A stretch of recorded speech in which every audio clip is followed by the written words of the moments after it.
We tend to picture oil extraction as giant pumps hauling black liquid out of some vast underground lake. But at most oil fields operating today, the real workhorse isn't a pump, it's water. Millions of tons of it, injected back into the earth day and night, just to keep the oil flowing at all. Without it, a staggering share of the world's proven reserves would stay locked underground forever, completely unreachable by any drill bit, no matter how powerful the machinery sitting on top of it.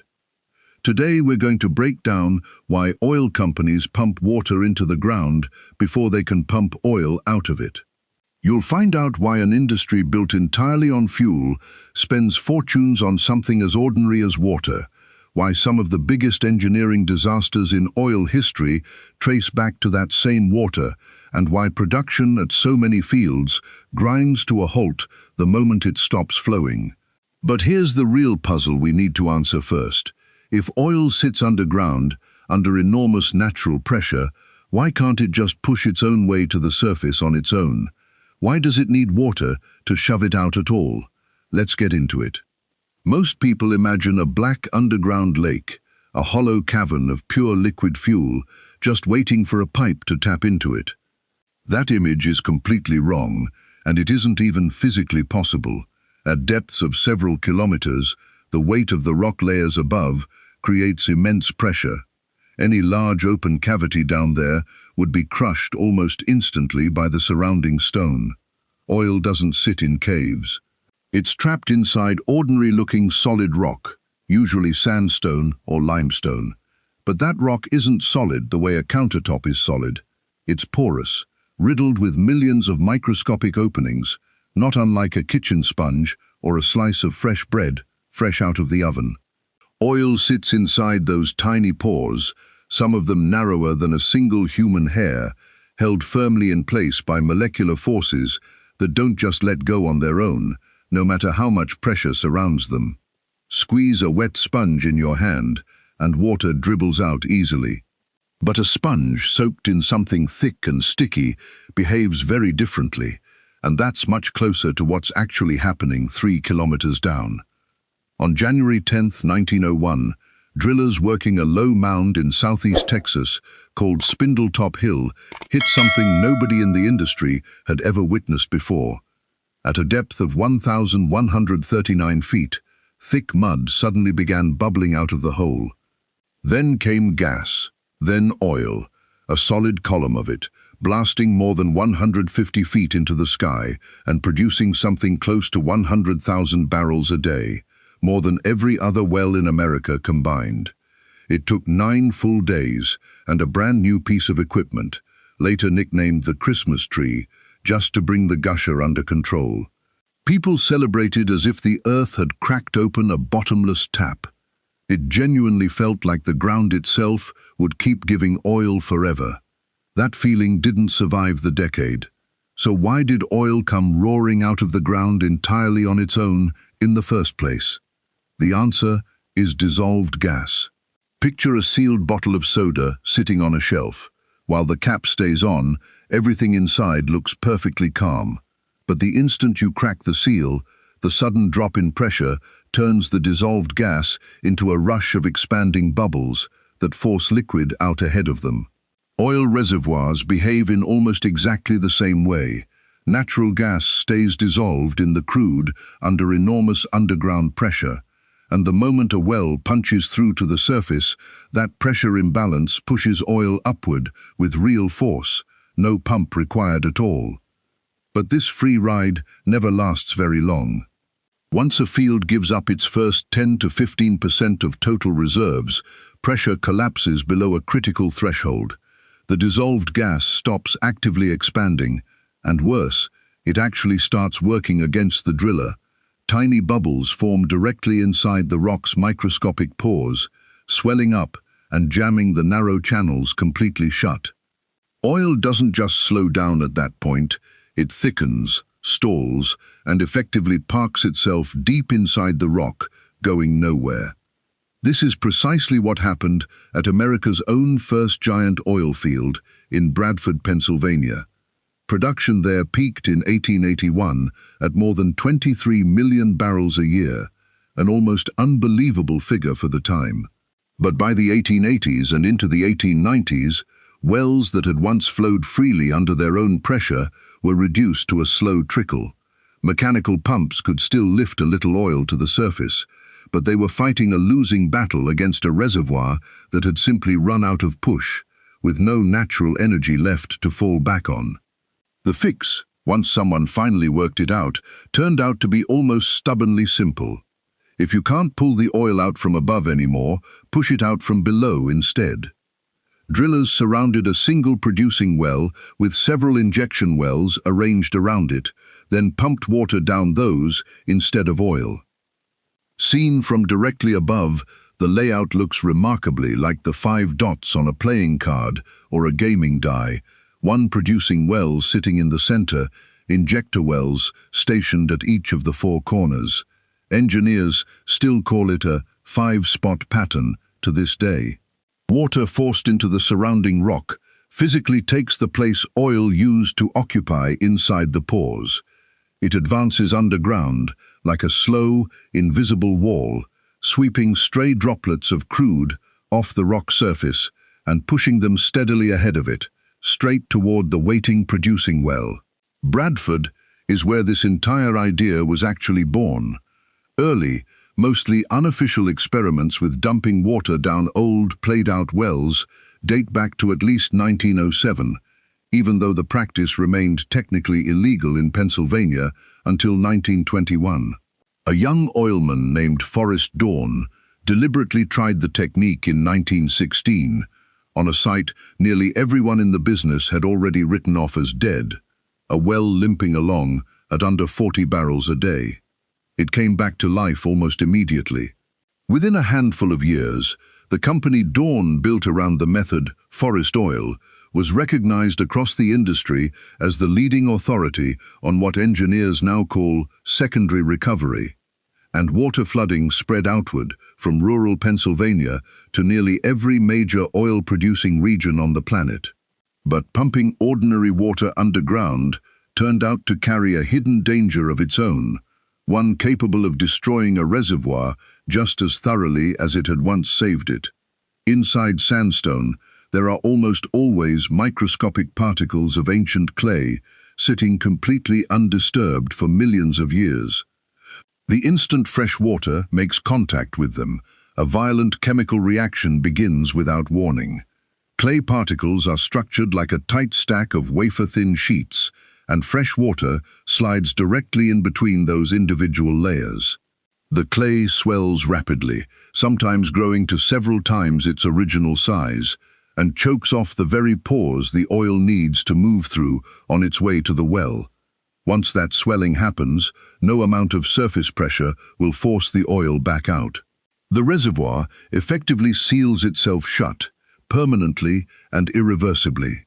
That's exactly why the water pumped underground today isn't really just water anymore. It's a precisely engineered chemical fluid.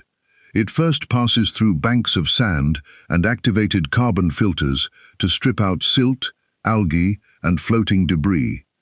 Then it's pushed through vacuum deaeration towers designed to remove nearly all dissolved oxygen, because oxygen-rich water will rust straight through steel tubing and downhole equipment within a matter of weeks, and the injection pressure alone can then tear a weakened, corroded pipe apart from the inside. After deaeration, engineers add a carefully measured dose of calcium and magnesium salts to stop the clay swelling reaction before it ever starts, along with specialized polymers and surfactants that make the water slippery, almost soap-like in consistency, so it slides through the tiniest pores far more easily and lifts the clinging film of oil off the rock much more efficiently. At Ghawar, the largest oil field on the planet, this water treatment process runs on a scale most people simply can't picture. The Ghawar seawater treatment plant alone processes around 7 million barrels of Persian Gulf seawater every single day, stripping out sulfates and other impurities before pumping the treated water hundreds of kilometers through pipeline networks to injection wells ringing the entire field. Water injection there has been running continuously since 1964, and it remains the single biggest reason Ghawar can still produce millions of barrels a day more than 6 decades later. But even perfectly treated water carries an invisible threat that no filter on Earth can catch in advance. Once it's pumped several kilometers underground, into rock where temperatures regularly climb past 100 degrees Celsius with zero sunlight and zero free oxygen anywhere nearby, the environment should be completely dead. Instead, for one particular type of microbe, sulfate-reducing bacteria, it turns out to be paradise. Fed by a steady stream of nutrient-rich injection water, these organisms multiply into colonies numbering in the billions within a matter of days, and as they metabolize heavy hydrocarbon compounds, they release enormous volumes of hydrogen sulfide gas as a byproduct. That single gas causes staggering downstream damage. The crude oil itself turns sour, loaded with sulfur that refineries then have to strip out using expensive hydrotreating units before the finished fuel is even safe to burn. Worse still, hydrogen sulfide dissolved in produced water becomes a genuinely aggressive acid. It attacks steel casing engineered to last 50 years and can leave it brittle and pitted within a matter of months, cracking under the surrounding pressure of the rock. Wells lose their seal entirely, and oil starts seeping into groundwater layers it was never supposed to reach. Fields scattered across the North Sea and parts of onshore Texas have all fought versions of this exact same battle, pumping tons of biocides underground, chemical agents that act almost like targeted antibiotics, wiping out bacterial colonies before they can sour an entire reservoir beyond saving. Even when the steel casing holds and the bacteria are kept firmly under control, there's a third danger lurking that can wreck a field in minutes rather than months. Too much pressure. Keeping a waterflood properly balanced demands precise, constant control at the surface. Push the injection pressure past a critical threshold, sometimes by just a few atmospheres too many, and the water stops sweeping gently through the rock altogether. It splits the rock wide open instead. A jagged fracture, sometimes stretching hundreds of meters, tears straight through solid stone, and every drop of water still being pumped underground finds that fracture and pours directly through it, punching straight into the nearest producing well. Engineers call this moment water breakthrough. Instead of oil, the well suddenly starts gushing dirty, saline fluid. Production on that section of the field can crash to zero within hours. Pressure collapses across the surrounding well network, and the cement seal, meant to isolate the wellbore from groundwater, begins cracking apart underneath everything. Deepwater operations in the Gulf of Mexico, where wells stretch more than a mile below a seafloor, sitting under a kilometer of open ocean, treat this exact scenario as one of their absolute worst-case events. There's no way to send a human diver down to look at the problem directly, so crews send remotely operated submersibles down instead, guiding them by camera and sonar alone to pump tons of heavy bentonite and cement slurry into a fracture that nobody on the surface can actually see with their own eyes. A single miscalculated volume, and the plug either fails to seal or blocks off oil-bearing rock the field can't afford to lose. Sometimes, though, imbalanced pressure underground doesn't just damage a single well, it moves the ground itself. That's exactly what happened at the Ekofisk field, roughly 280 kilometers off the coast of Norway, sitting in the middle of the cold, unforgiving North Sea. Ekofisk produces from a 300-meter-thick chalk reservoir buried 3 kilometers below a seabed that itself lies 70 meters beneath stormy North Sea water. Production had been running since 1971, pulling hydrocarbons out of the chalk faster than water injection could fully replace the lost volume underground. In November 1984, engineers monitoring the field noticed something alarming. The seabed beneath the entire platform complex had already sunk nearly 3 meters, and it was still sinking at a rate of roughly 40 centimeters every year. The safety clearance between the platform decks and the tallest storm waves, originally a comfortable 20 meters, had shrunk down to just over 16. A single severe North Sea storm was all it would take to put breaking waves directly into the working decks. With thousands of workers cycling through the complex on any given week, evacuating everyone in the middle of a winter storm was barely even a workable plan. The fix, worked out carefully over the following 2 years, became one of the largest mechanical lifting operations ever attempted anywhere in the world. Engineers installed well over 100 hydraulic jacks across 8 interconnected steel platforms, every single one of them synchronized under unified computer control. In June 1987, during a rare calm stretch of weather, the jacks activated together and lifted the hotel platform's 10,000-ton topside by 6.4 meters in under 12 hours flat. Over the following weeks, 5 more interconnected platforms were raised together in a single coordinated lift, with a combined lifting capacity of roughly 40,000 tons, still recognized today as the largest synchronized jack-up operation ever performed.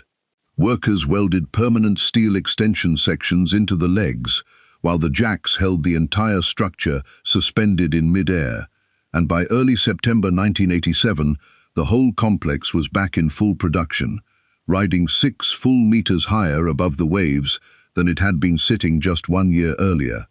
Ekofisk survived. But the lesson underneath it all was unmistakable.